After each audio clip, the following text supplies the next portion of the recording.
Assalamualaikum warahmatullahi wabarakatuh. Waalaikumsalam Waalaikumsalam warahmatullahi warahmatullahi wabarakatuh. wabarakatuh. Ya, terima kasih ini ya. Terima kasih sudah dibuka, sudah dikeluarkan presensi. Makasih juga yang rekan-rekan sudah pada join ya di kelas walaupun dari kemudian saya mohon maaf hari kemarin itu tidak bisa seperti biasa di kelas karena tugas itu mewakili kampus yang mana ada kegiatan di tim perindak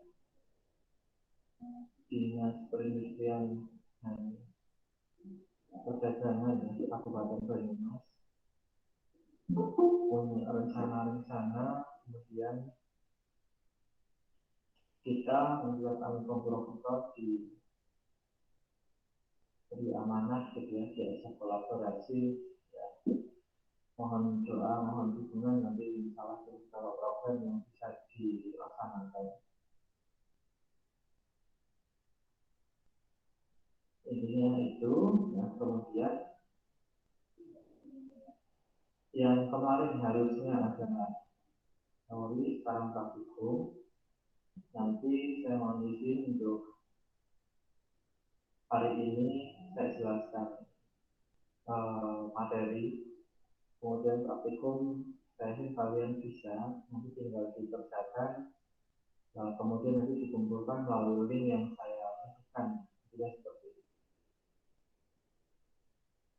itu.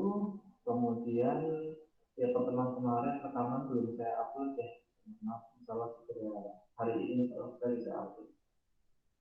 Oke, itu sebagai pengantar.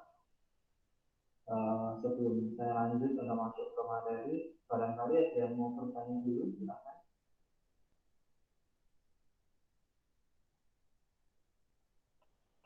Belum ada? Mbak Nia, harus ditutup aja kan ya? Baik, jika belum ada, maka insya Allah ini kan pertemuan ke-10 ya, pertemuan ke-10 ini. Setelah kita nanti akan bahas konten marketing,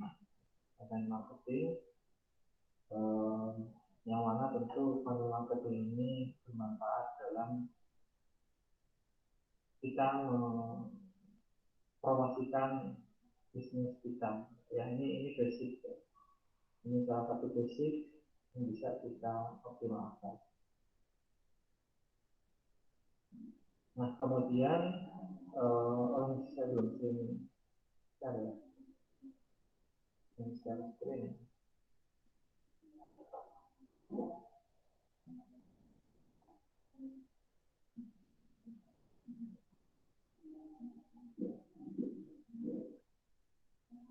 Ini ya, sekali lagi.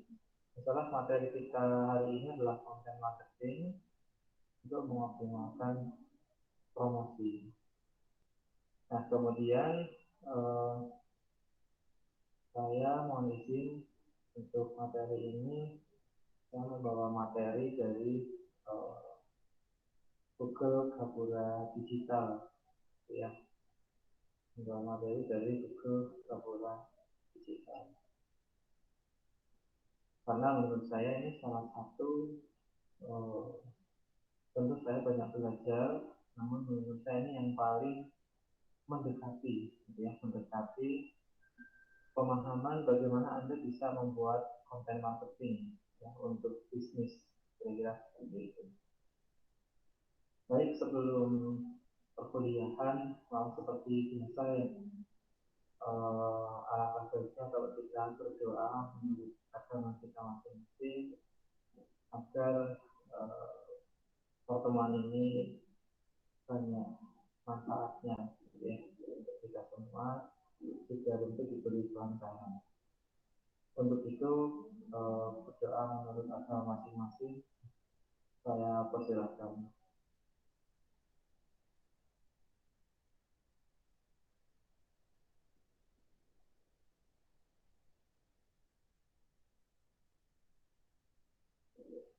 Baik, terima kasih.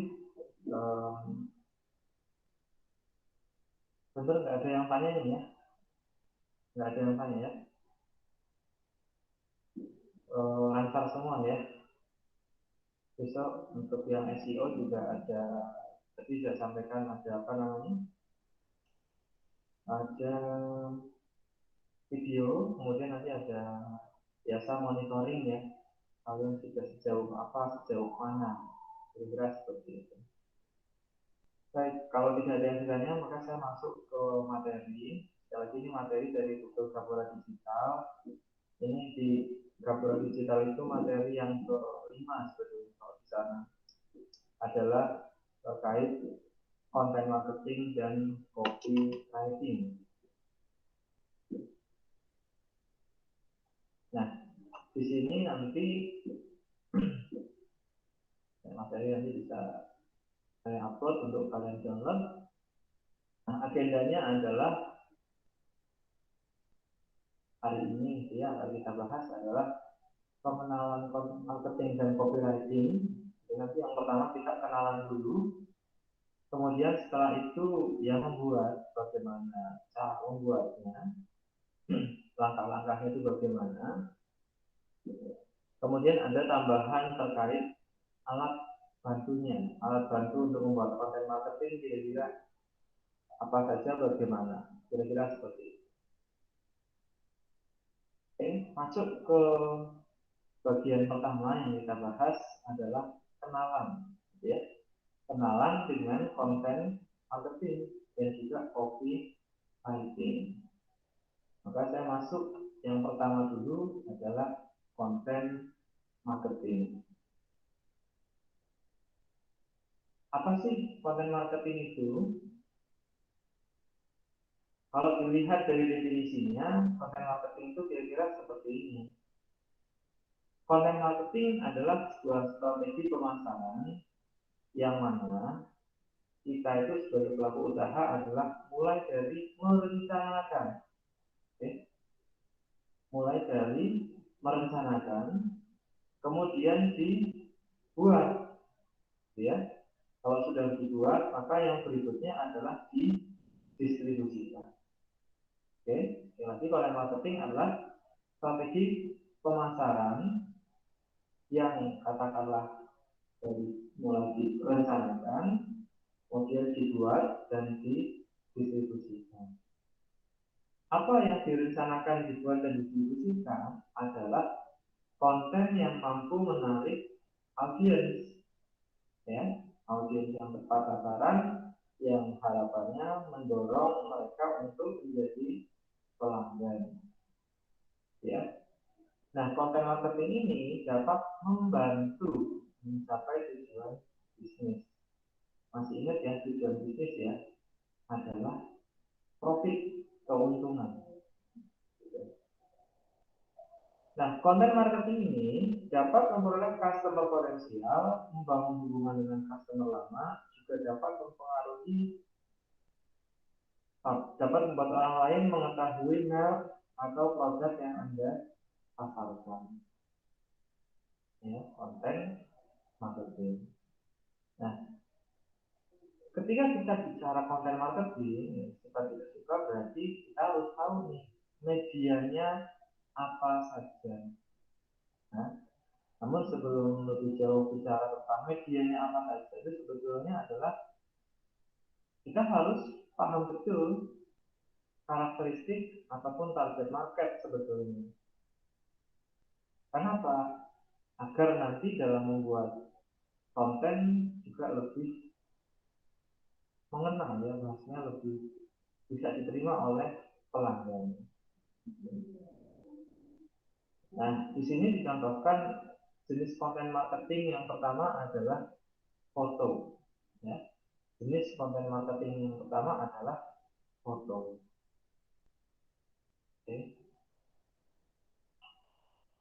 Pertanyaan saya, Saya yakin kalian sudah banyak melihat iklan, ya.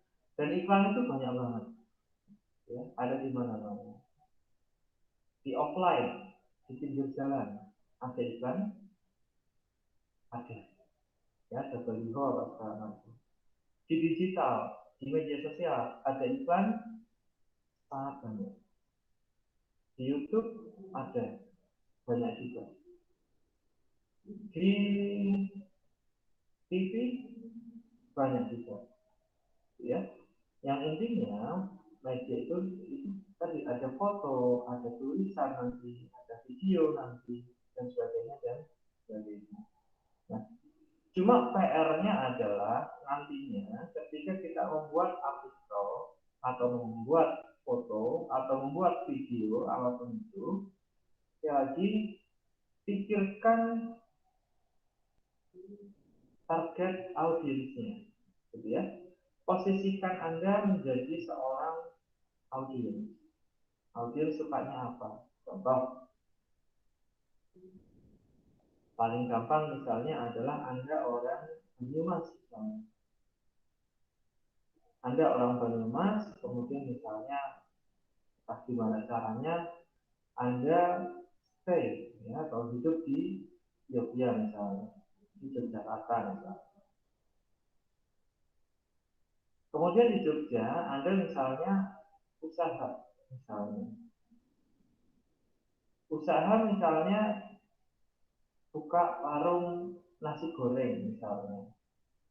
Oke, ke Jogja, buka usaha warung nasi goreng.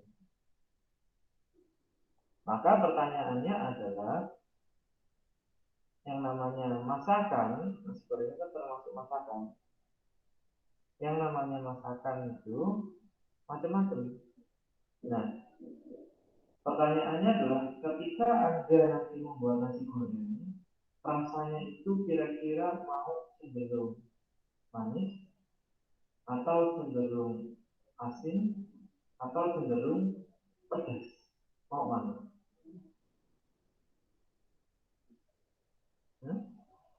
Ke Jogja, Anda wirausaha, buka warung nasi goreng, kira-kira mau masaknya cenderung manis, asin, atau pedas?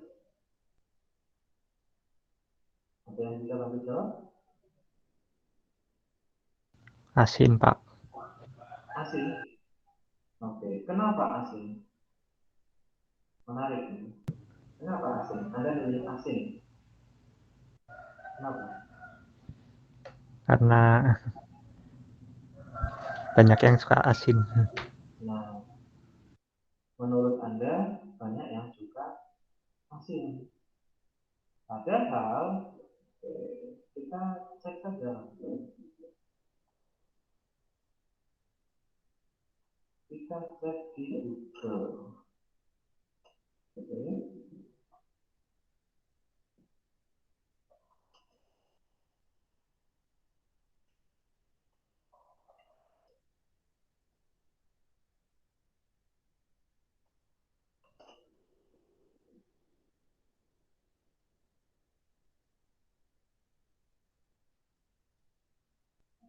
Atau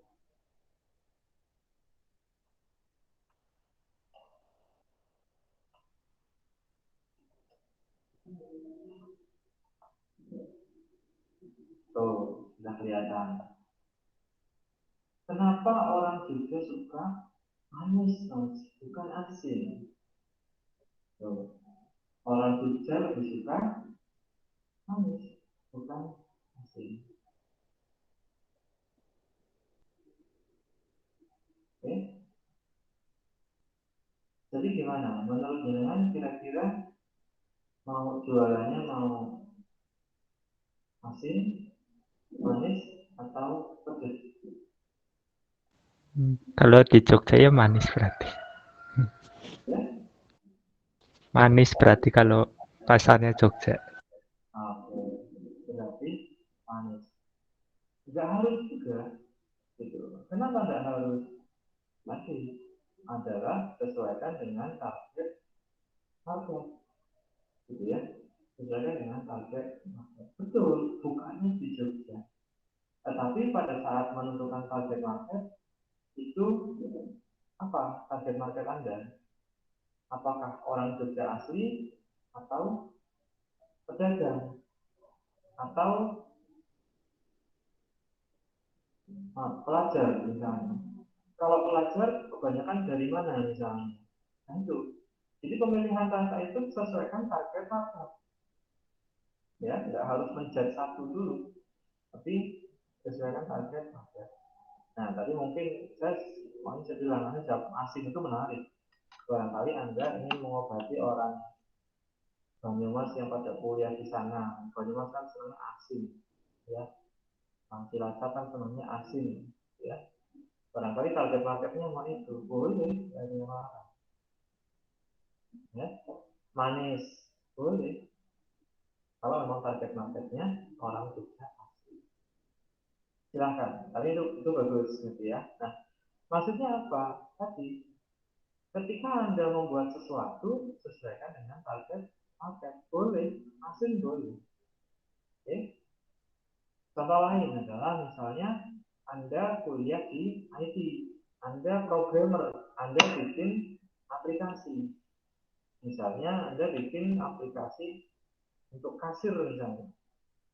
Maka Anda harus membayangkan ketika Anda membuat, Anda harus membayangkan memposisikan Anda sebagai seorang kasir. Ya, menunya tegak dari dia, kasir kebenar apa orang. Nah, kira-kira seperti itu. Jangan diposisikan sebagai Anda. Kalau sebagai Anda sendiri, yang Anda backgroundnya IT ya benar-benar mudeng. Tapi kalau sudut pandang orang awam atau orang umum belum tentu paham. Jadi posisikan Anda sebagai penggunanya, gitu ya. Sebagai seorang kasir, oh kita pengen kayak gini dulu dari kasir, oke. Nah, kira-kira seperti itu. Nah, maksudnya adalah ketika membuat konten marketing, memfoto itu juga seperti itu. Bukan caranya main kayak gini. Nah, tapi adalah posisikan bukan memenuhi idealisme kita gitu ya, tetapi adalah kita memposisikan pelanggan itu sebenarnya kayak apa tuh kira-kira. Nah, kita memposisikan seperti itu sehingga nanti harapannya sesuai dengan harapan ya. Nah, sekali lagi jenis yang pertama adalah foto. Jenis yang kedua adalah artikel atau narasi atau deskripsi ya. Pertanyaannya adalah foto kalau diunggah di media sosial, di Facebook, Twitter, Instagram, perlu deskripsi juga enggak? Perlu enggak? Perlu. Perlu. Betul. Kenapa? Ya, dengan foto memang seribu bahasa ya, tetapi akan jauh lebih bagus ketika di sana juga ditulis deskripsinya dari foto itu. Terlepas dari orang baca atau enggak. Tapi walaupun hanya 10 atau 20% misalnya, tetap ada yang baca. Ya, karena memang tingkat literasi orang Indonesia, ya menurut beberapa penelitian itu rendah. Ya, budaya baca di Indonesia itu rendah. Contoh, tadi di kelas yang sebelumnya adalah ada mahasiswa posting mau jual handphone di forum link. Sudah unggah fotonya, ditulis juga deskripsinya, misalnya kondisi baru atau bekas misalnya, kemudian minusnya apa misalnya, kemudian harganya berapa, pokoknya udah jelas lah ya. Kemudian nego atau tidak, udah ditulis sangat jelas. Ternyata di komentarnya itu yang kayak gitu. Ada yang masih nanya bahkan ini baru atau bekas. Ada yang nanya minusnya apa, padahal ditulis. Ya. Kemudian ada yang nawar, padahal udah ditulis. Boleh nawar apa enggak? Ya itu menunjukkan tingkat literasi yang rendah. Tapi apapun itu sekali lagi walaupun hanya 10-20% tetap masih ada yang baca. Ya, walaupun 10-20% saja. Ya nggak apa-apa. Ini kewajiban kita adalah menginformasikan sejelas mungkin, sejelas mungkin. Nah, kalau artikel di blog sudah saya jelaskan di pertemuan sebelumnya. Kalau di blog minimal banget itu 300 kata. Ya, 500 lebih baik. Tapi lebih dari 2000 kayaknya membuat pelanggan menjadi malas baca. Panjang banget. Nah, baik di Facebook, di Instagram, di blog, itu perlu, caption itu perlu. Kenapa? Karena mau web, mau Facebook, mau Instagram, mau YouTube, semua itu mesin. Dan semua mesin itu mencatat. Ya. Mencatat yang seperti apa? Kemarin di Google Analytics sudah saya buka. Ada si A-nya buka berapa menit real time ya, dan sebagainya itu kebaca semua. Dan itu akan mempengaruhi Google atau misalnya Facebook atau Instagram itu menilai, oh ini artikelnya aja memang bagus. Orang kalau baca itu postingannya itu apa, bacanya lama. Kemudian oh yang komentar itu banyak, oh yang like. Besok lebih apa namanya, lebih dalam kita bahas pada saat kita bahas medsos.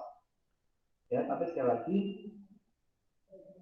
media konten marketing yang pertama adalah foto, itu penting. Yang kedua adalah artikel atau deskripsi, itu juga penting.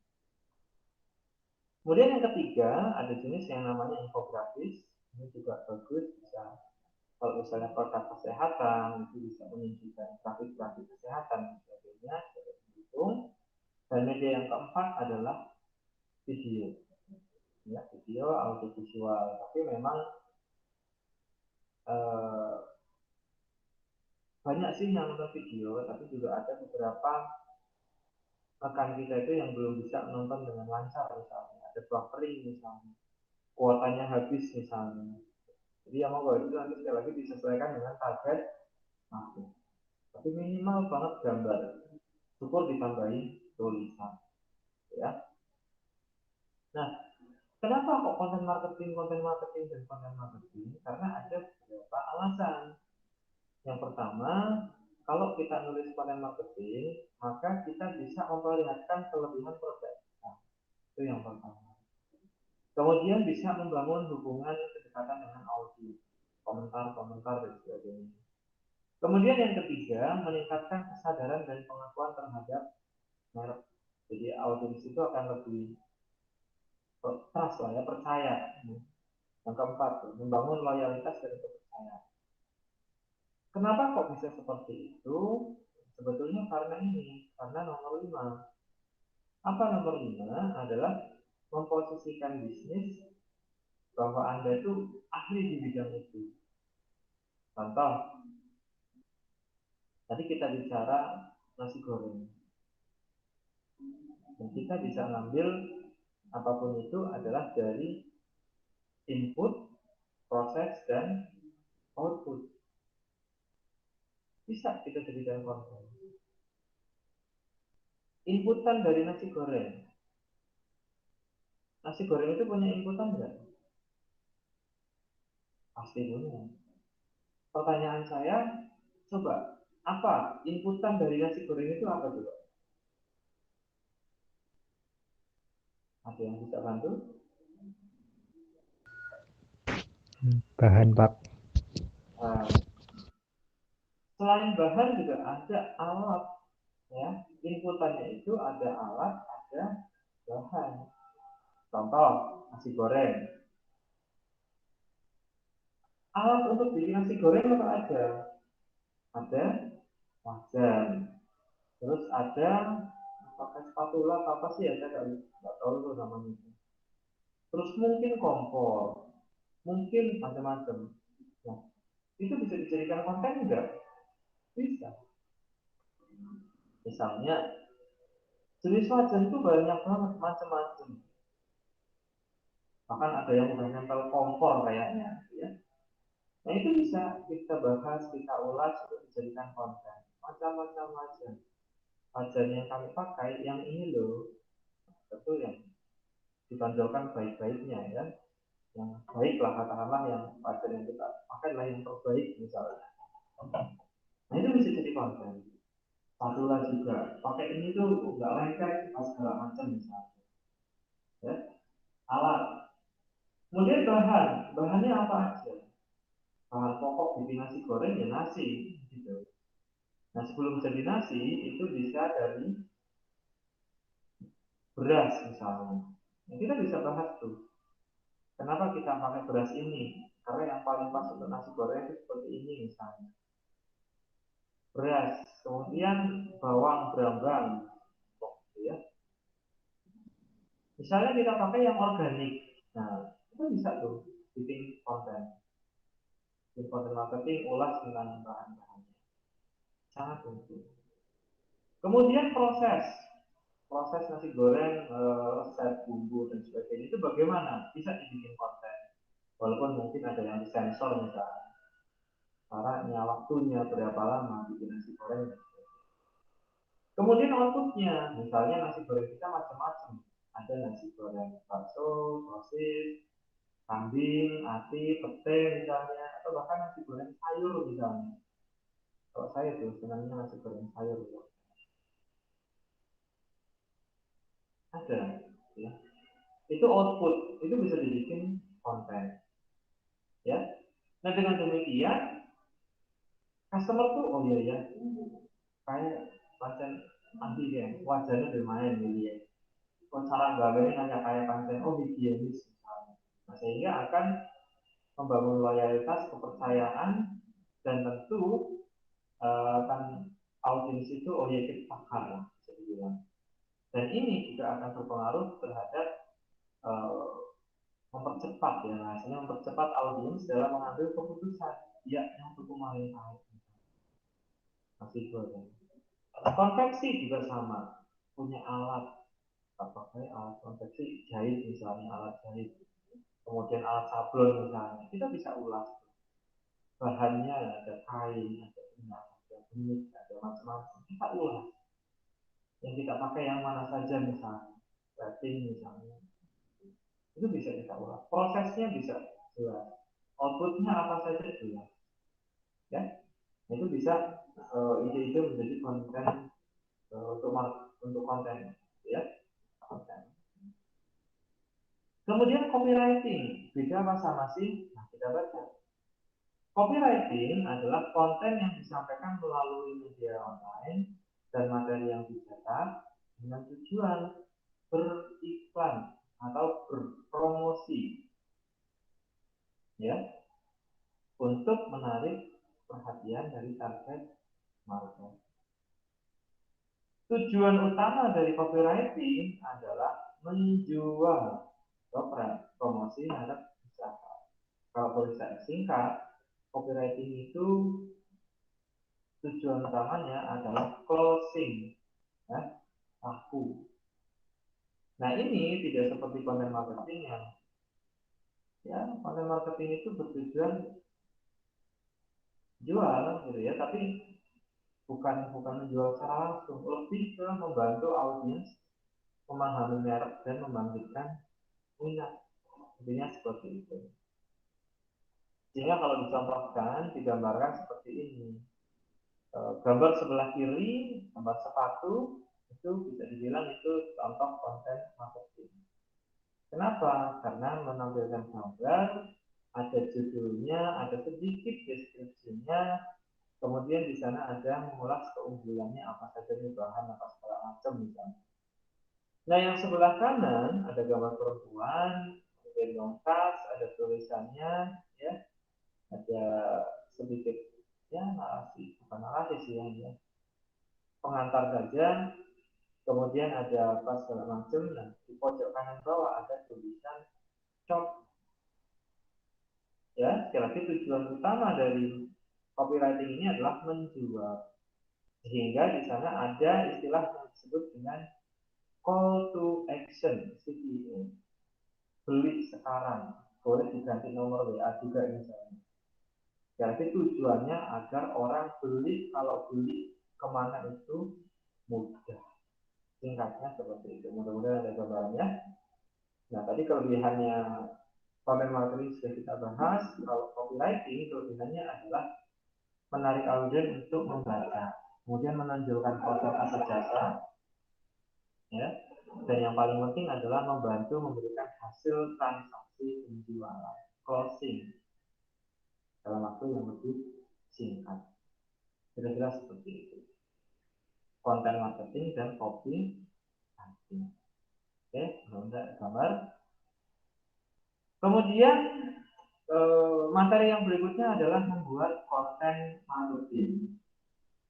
Atau sebelum lanjut, barangkali ada yang mau ditanyakan, silakan.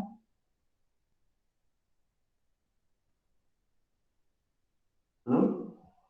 Ya, kalau belum, maka kita bahas konten marketing. Membuat konten marketing.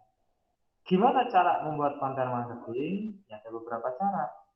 Nah, nanti ada 3 ya sebetulnya secara umumnya. Yang pertama adalah harus direncanakan.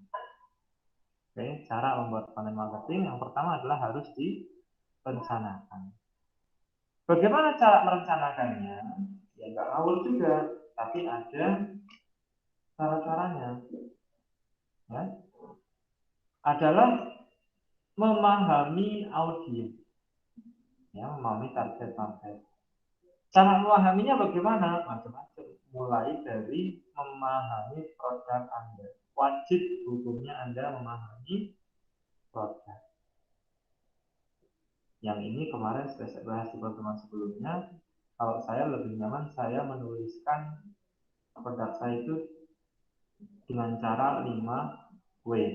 Adalah what, who, why, when, dan where. Apa? Nasi goreng Andi misalnya. Nasi goreng Andi merupakan apa? Warung nasi goreng yang menjual nasi goreng A, B, C, D, gitu ya, nasi goreng kambing, nasi goreng ati, nasi goreng pete, dan sebagainya. Boleh ditambahin macam-macam boleh. Kemudian who, cocok untuk siapa? Ditulis, ya. Kemudian yang ketiga adalah why. Nasi goreng ini banyak yang jual, tapi kenapa Anda harus beli ke saya? Tadi, alat yang dipakai higienis, terbaru, kekinian, dan jamin sehat, terbaik, misalnya gitu.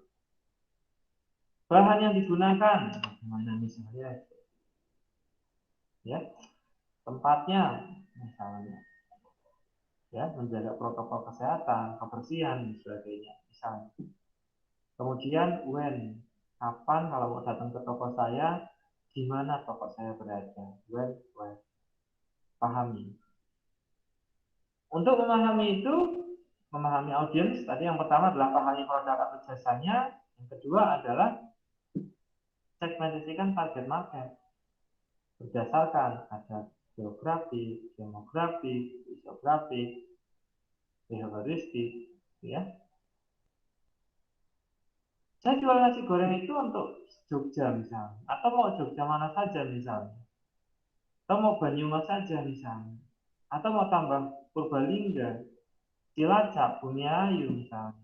Monggo, kita sebagai business owner yang menentukan. Demografik, psikografik, behavioristik, laki-laki, perempuan, usia berapa, sukanya apa, dan sebagainya itu di sini. Nanti kita bahas lagi. Yang ketiga adalah lakukan penelitian kuantitatif juga kualitatif, menyeluruh untuk memastikan ada angka-angkanya, kompetitor berapa, jumlah kompetitornya, gitu ya.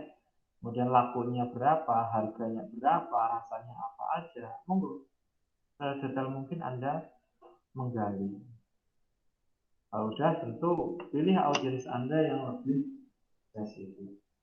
Ya, contohnya ini tadi ada karakter, ada jenis kelamin, umur, terus.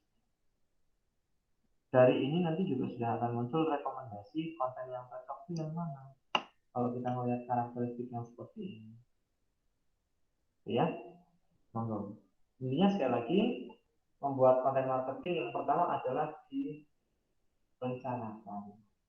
Merencanakannya pertama dilakukan adalah pahami audiens. Yang kedua adalah buat yang namanya kalender konten. Kenapa? Ya ini, karena kalender konten ini merupakan salah satu sumber yang dapat digunakan untuk merencanakan aktivitas konten marketing.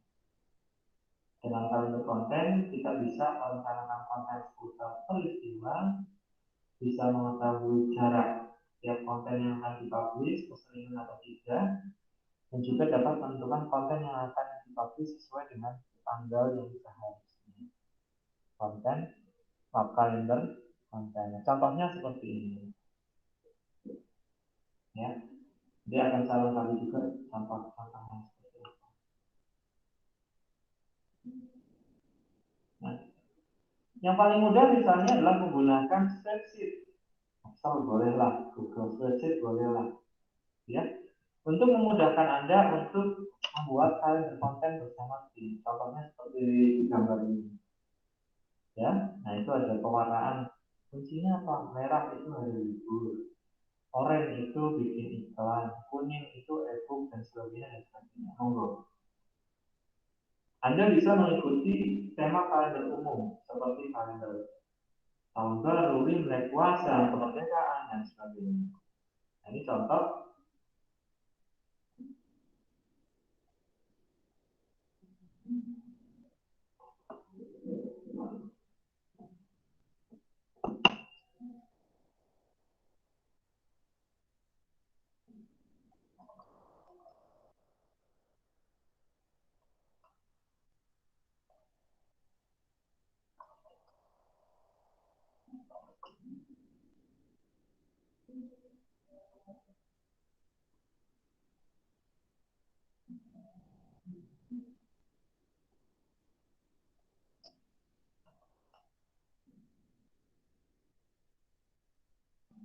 Ini misalnya, ini saya sudah saya nulis artikel juga bagaimana nulis konten marketing misalnya.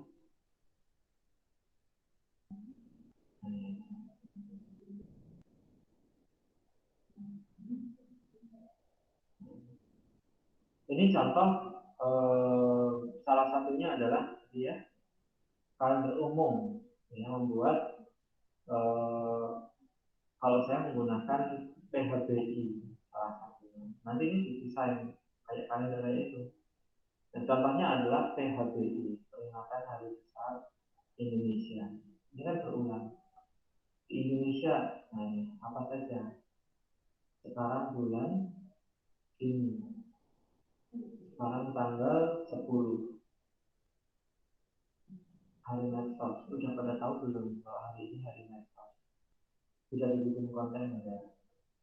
Nanti tanggal 15 hari Timur Bergerak Tinju ASEAN. Nanti 17 hari dermaga. Kerja pertanian tanggal 21. Ulang tahun Jakarta 2027. Dan seterusnya dan seterusnya. Ini Indonesia. Ini dunia bulan Juni.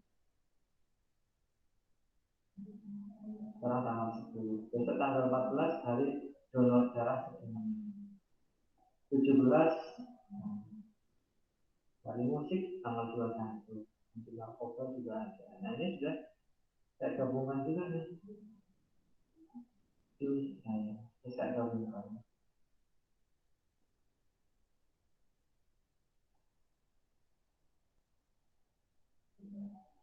Ya, contohnya seperti itu.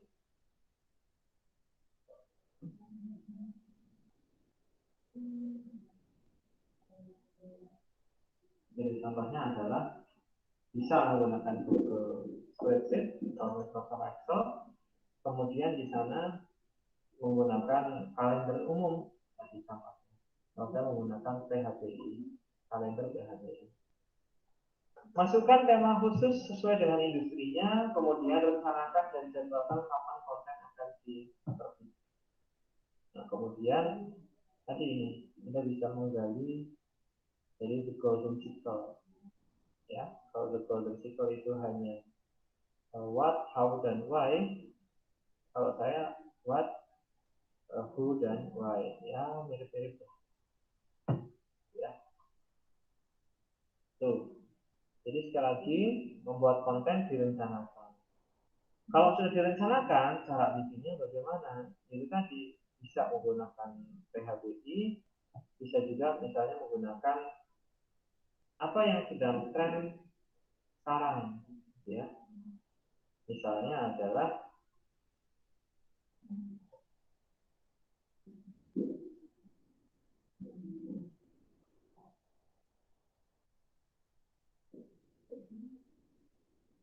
tren Twitter ya boleh, tren apa ya boleh. Nah ini yang sedang tren di Indonesia sekarang adalah Siska Kohel 20.000 penelusuran, Portugal Israel 200.000, Gerhana Matahari 200.000, Modi Ayunda 100.000. Nah ini lagi in banget ya, BTS ini loh 1 juta orang 500.000 ya, 1 juta BTS ya, bisa dibikin konten Allah. Contohnya seperti itu. Oke, nah, konten harus mendapatkan audiens, saya dulu sudah sangat jelas. Nah kan, posisikan Anda sebagai audiens. Nah dengan kalender konten, Anda juga bisa repurpose. Repurpose itu sudah pernah dibikin ulang, ya. Tentu dengan ditampilkan lagi dengan cara yang berbeda. Salah satu keuntungan yang paling dirasakan adalah menghemat waktu. Ya, pada tahun ini anak pada tahun ini juga anak pada tahun kemarin ada hari lahirnya Pancasila, tahun sekarang juga pasti ada dan seterusnya. Oke. Nah, kalau sudah jadi bikin itu kan tadi direncanakan, dibuat, kemudian didistribusikan. Monggo, distribusikannya mau di web, Anda sudah punya. Mau di medsos, besok di pertemuan 12 kita bahas Facebook, ya, Instagram. Mau yang lain lagi, di Google Maps juga boleh. Insyaallah pertemuan besok kita bahas Google Maps. Apa bisa Pak? Di Google Maps itu? Bisa. Ini contoh ya, karena ini kemarin saya ada teman yang apa namanya minta dibantu ke-nya itu adalah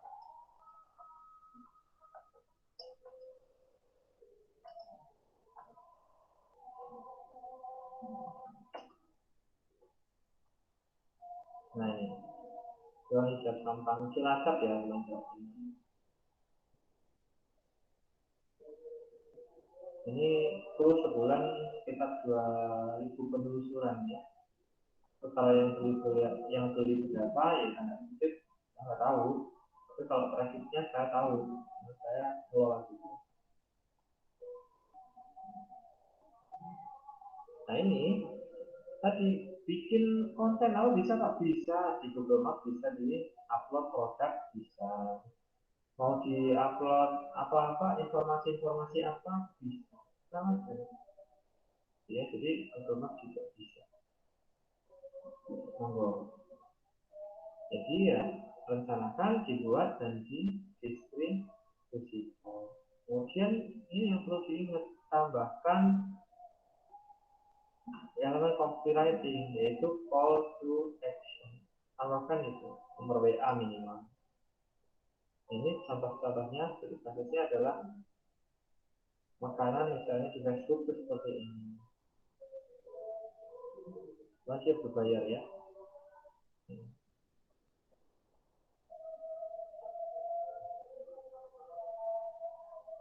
Ya. Konten marketing untuk makanan. Boleh juga elemen humor. Boleh. Nah ini juga bagus, fashion ya. Nah ini tonton sendiri aja ya. Intinya ini adalah untuk brand awareness. Orang lebaran pengen wujud, tapi ternyata malah apes gitu ya. Sing dipalak, sing apa, tapi Jadi dia tetap gak khawatir. Kenapa? Karena masih bisa belanja di Ramayana yang banyak diskon singkatnya. Untuk industri service juga bisa, ya. Jadi sekali lagi dibuat, direncanakan, dibuat dan didistribusikan. Kalau sudah, maka yang berikutnya adalah dikelola. Ya, gimana cara ngelolanya? Itu ngikutin plan sesuai kalender konten, nggak ngawur bikin kontennya, tapi bikin sesuai kalender konten yang sudah dibuat. Kemudian analisa efektivitas konten. Kalau saya postingnya jenis A, berapa yang like, berapa yang komentar, berapa yang klik ke website saya, itu ketahuan semua. Ya minimal kita usahakan perkara cepat, lama, sedikit, banyak, itu bukan kita yang menentukan. Ya tugas kita adalah usaha. Nah dengan demikian maka kita mesti akan belajar, oh konten yang disukai itu yang ini, ya, yang belum banyak ini berarti belum disukai, bisa diperbaiki. Oke. Nah kemudian yang paling penting juga memantau interaksi pelanggan dengan konten tadi, ya, like, comment dan sebagainya. Kalau di sini yang penting adalah jadilah aktif dan responsif kepada pelanggan. Maksudnya gimana? Kita posting, ada yang komen lagi, dibalas komentar. Dia komen lagi, balas lagi. Dia komen lagi, balas lagi. Dia komen lagi, bingung mentok oleh menjawab, jempol.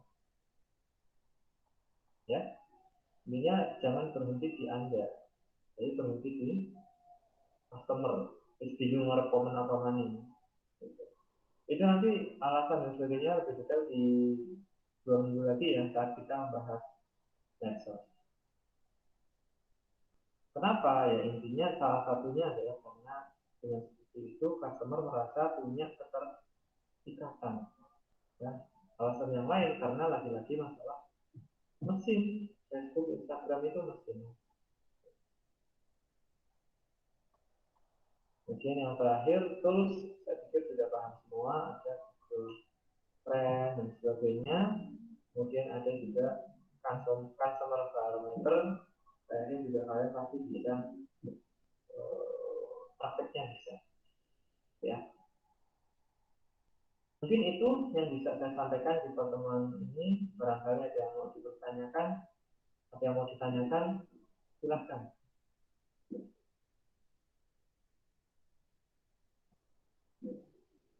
Silahkan, barangkali ada yang mau ditanyakan. Belum? Ya, kalau belum maka nanti saya post videonya sama materinya sama ya, dengan tugas nanti silahkan dibikin artikelnya, nanti di waktu berapa hari di posting, di submit. Oke, kalau nggak ada pertanyaan saya tutup. Banyak salah dari saya, mohon dimaafkan. Sampai jumpa minggu depan. Terima kasih. Assalamualaikum warahmatullahi wabarakatuh. Waalaikumsalam warahmatullahi wabarakatuh.